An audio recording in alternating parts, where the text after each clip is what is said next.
Now I want to talk about something that's a little painful for me to talk about. I know you've been on it for a long time, and that's getting an NFL team to Los Angeles.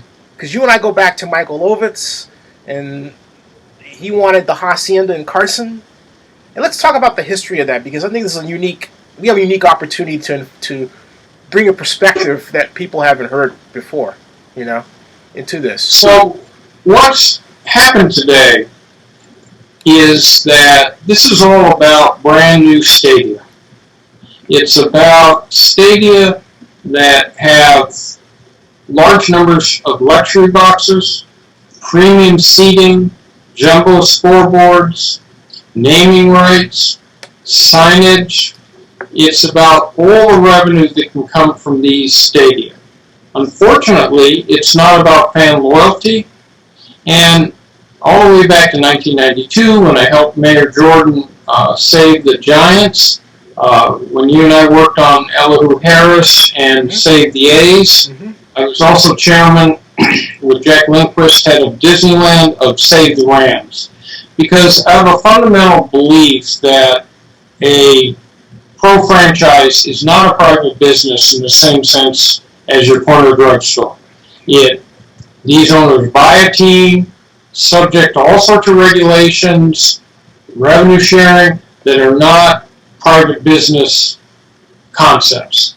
And they advertise themselves as your San Francisco Giants and your Golden State Warriors, with the implied obligation that you support them in bad times as well as good, because they're a civic institution just like the Golden Gate Bridge or the Bay Bridge. They're part of the structure. So to then move, if there's support, strikes me as fundamentally against the interests of professional sports. So I go all the way back to thinking that San Francisco would have been fine with an expansion team rather than the Giants baseball team, and the Dodgers would have been fine not stealing Brooklyn's team. So I'm a purist on that. But no one's listening to me, so here's what I think is going to happen. I think that St. Louis, with Stan Kroenke, is going to move in 2016 to the Inglewood site.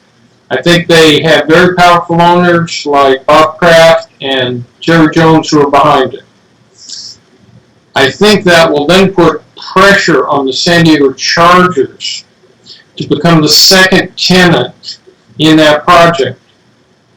I have a certain feeling that will happen in 2016. If it doesn't, I think it happens in 2017. That then leaves the Raiders in the position that if the Carson project is not there, they then have a choice as to what they're going to do. They don't have to do anything, but they're going to want to have a stadium. Do they go to San Antonio? Do they go to St. Louis? So that puts the onus back on Oakland. Now, here's the thing about it. If people in Oakland and the East Bay have an interest in keeping the team, then the time to fight's now. Yeah. Because you have the team. In 1994, I said to Ram fans that we have to fight to keep the Rams, and we had a very viable stadium plan that envisioned something called Sports Town. So it would be a Disneyland of sports rides built contiguous to the football stadium. So you'd have virtual reality, high-tech sports rides, a group of retailers, you'd have some hotels, it'd be a tourist attraction. And when you take that area of Oakland, the problem is it can be dark and cold, and there's not much going on Monday through Friday there.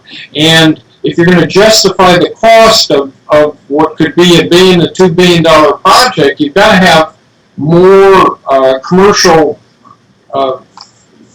interest than what are going on right now. So that was our plan. Unfortunately, Orange County went bankrupt. But I said then, if we lost the Rams in Southern California, we would probably lose the Raiders, and it would be years till a team came back. The naysayers said, no, no, no, Los Angeles is too big, too much a part of the TV contract, and on and on. Well, that was 1994. It's now going to be 2016. That's 22 years. And in Oakland's case, if they don't fight, they will never get a pro football team back. I happen to think there's a value in having it. I lived in the East Bay for over half of my life. I think there's a value. Panoramic in Berkeley. in Berkeley, and the point is, but I spent many long hours. I had Raiders season tickets, and I think there's a value to it because the problem with Oakland has always been identity. I want to get it sits in the shadow of San Francisco. That was the same problem Orange County had, sitting in the shadow of Los Angeles. When you look at Oakland, it's got some gorgeous areas, a lot of assets, but it's got an identity problem. And having that team helps them deal with the identity problem. I'm not saying that's the very first priority instead of schools and roads and all sorts of civic improvements. But if you can find a profit potential in it that makes sense otherwise, it makes sense to do. See, what's happened with us, Lee, is that, for example, Mark Davis actually asked me to put together a plan, which I did do by spreadsheet. I even got Piper Jaffray involved as investment bankers. But where we're at is that the mayor, who is my god sister, has decided, for reasons that I'm not entirely clear of. I'm clear on some things. I'm not comfortable thinking about it, but to cut to the chase, she has handled everything in-house, whereas the other mayors have had task forces. Like, for example, when we had our task force, you were on my task force, we had a broad reach, right? We had Save the As, which had businessmen, it had outside people, all sorts of people. She didn't do that. And Mark Davis said, look, it's not a matter of public money. He said this to me. It's not a matter of public money. I want land. And I said, well, on the other hand, get this. The mayor says, I want to use tax increment financing. Well, I've done tax increment calculations for 3 different redevelopment agencies. You can't do TIF without a private person owning the land. So give it to the Raiders pay the property tax, and it's a done deal, right? I mean, I don't understand how we can change. Am I saying anything that's out of school from your perspective? So what you need to do, though, is you have to start with the fact that when we did Save the Rams, I had 135 local businessmen on our committee, and we built public support. The first thing that I did for Mayor Jordan on Save the Giants was I hit the airwaves. It was a fait accompli that they were going to leave. Sort of like it's a fait accompli that the Raiders are going to leave. I had to get on every talk radio show, meet with every journalist, and say over and over and over again, we don't have to lose them. There's no reason that the Giants should leave. We can convince the National League it's not in the best interest of baseball to lose them.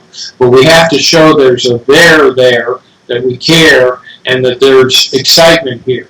So the first thing is you have to build public support for the fact that that people want this team to stay.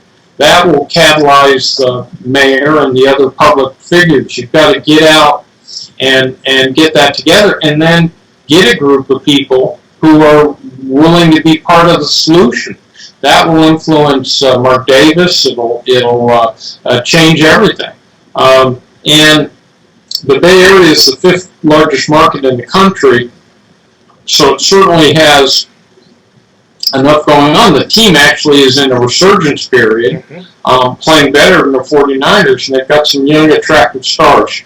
But it starts with building public support, with getting some prominent spokesmen involved, some of the luminaries in the East Bay and in the Bay Area. Tom Hanks. Stepping out and talking. Now, the Raiders are one of the gateway teams in the NFL. That means that because of their heritage, they have more than an ordinary number of people across the country that root for them and follow them. They also have a lot of celebrity followers. Someone has to organize that. When Mayor Jordan called me, everyone had given up on the project, and I had to fly up to the Bay Area and devote a couple months to just working on it. And the irony of it was I grew up a Dodger fan. But I had lived in the Bay Area for years, and I just didn't want to see that happen. So that's the point. You need activists who will design a good PR program, a good program with folks. In the case of the Giants, I had a friend, Larry Baer, who was working for Larry Tisch at CBS. Yeah. Asked him to come home to get to people who could actually potentially invest in a new team, all the rest of it. So that you just have to get going that way.